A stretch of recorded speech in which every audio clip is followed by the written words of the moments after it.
এই মুহূর্তে আমরা অবস্থান করছি চট্টগ্রামের প্রস্তাবিত যে বহুল আলোচিত বে টার্মিনাল রয়েছে সেখানে। আর এখানে আজ চট্টগ্রাম বন্দর থেকে শুরু করে লালদিয়া এবং চট্টগ্রাম বে টার্মিনাল এগুলো পরিদর্শন করছেন বিডা চেয়ারম্যান আশিক চৌধুরী, এবং তার সাথে আছেন প্রধান উপদেষ্টার প্রেস সচিব শফিকুল আলম সহ উপপ্রেস সচিব আবুল কালাম আজাদ মজুমদার।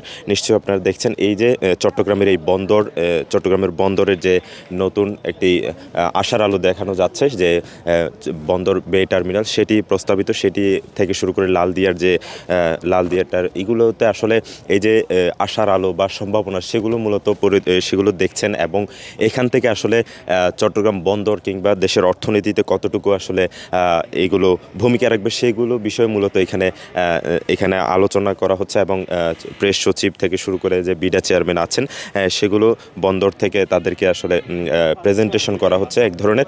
সেগুলোর মাধ্যমে যে বিষয়গুলো আসছে তাদের যাতে আসলে এই যে আশার আলো দেখছে বন্দরের বে টার্মিনাল থেকে শুরু করে এই আশার আলোগুলো যাতে সম্ভাবনাময় হয়, এবং দেশের বড় একটি অংশ, যেটি বলছিলেন বিডা চেয়ারম্যান, যে 50% যে জনসংখ্যা সেখানে তারা একেবারে যুবক, এবং তাদেরকে আসলে পৃথিবীর অন্য কোথাও এমন দৃশ্য নেই। সেই ক্ষেত্রে এই বাংলাদেশের এই 50% পপুলেশন যাদেরকে আসলে কাজে লাগিয়ে এই চট্টগ্রাম বন্দরকে আরও সমৃদ্ধ করা যাবে, এবং চট্টগ্রাম বন্দরের যে সক্ষমতা সেটি আরও কয়েক গুণ বাড়বে, এমনটি আসলে তারা বলছিলেন। আর পাশাপাশি এই যে এখানে বিদেশি বিনিয়োগেরও একটি বিশাল সম্ভাবনা রয়েছে। যেহেতু একটি আশার আলোর কথা বলা হচ্ছে, সেহেতু আসলে এখানে কেমন সম্ভাবনাময় হবে সেগুলো এখানে প্রেজেন্টেশনের মাধ্যমে তুলে ধরা হচ্ছে। এখানে প্রেস সচিব থেকে শুরু করে বিডা চেয়ারম্যান তারা রয়েছেন, তারা এই বিষয়গুলো দেখভাল করছেন এবং সেগুলো আসলে দেখছেন। এটি যে একটি আশার আলোর কথা বলা হচ্ছে এবং বিভিন্ন সম্ভাবনাময় একটি জায়গা বলা হচ্ছে, সেই ক্ষেত্রে আসলে এগুলো কতটুকু ভূমিকা রাখবে সেই বিষয়গুলো তুলে আনা হচ্ছে।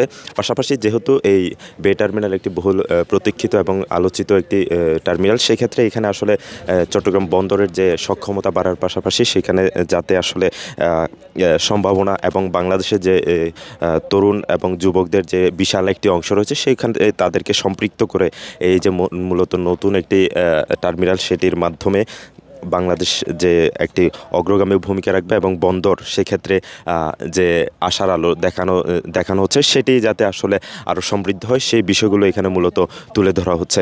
আর পাশাপাশি এখন এখানে যে বে টার্মিনাল সেটি পরিদর্শন শেষে চট্টগ্রামের বিভিন্ন এলিট যে ব্যবসায়িক নেতারা আছেন, ব্যবসায়ীরা আছেন, তাদের সাথে চট্টগ্রামের রেডিসন ব্লুতে 12টার নাগাদ আসলে একটি বৈঠক করার কথা রয়েছে, মতবিনিময় সভা। সেখানে মতবিনিময় সভা করার পরই তিনি বিকাল 4:30 নাগাদ চট্টগ্রাম সার্কিট হাউসে সেখানে তিনি সাংবাদিকদের সাথে মত বিনিময় করে পুরো দিনের ঘটনাবলী নিয়ে তিনি সেখানে বিস্তারিত জানাবেন বলে আমাদের কাছে তিনি জানিয়েছেন।